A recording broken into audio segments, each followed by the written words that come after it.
80% de la politique environnementale et énergétique française, en gros, vient de l'Europe. 85%.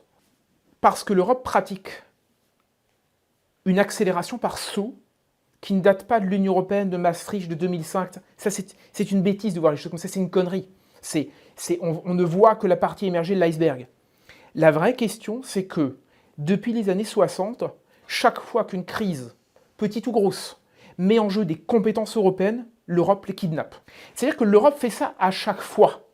Ce qui fait qu'on a en fait 2, 3, 4 problèmes. On a d'une part l'inflation normative européenne, la réglementation.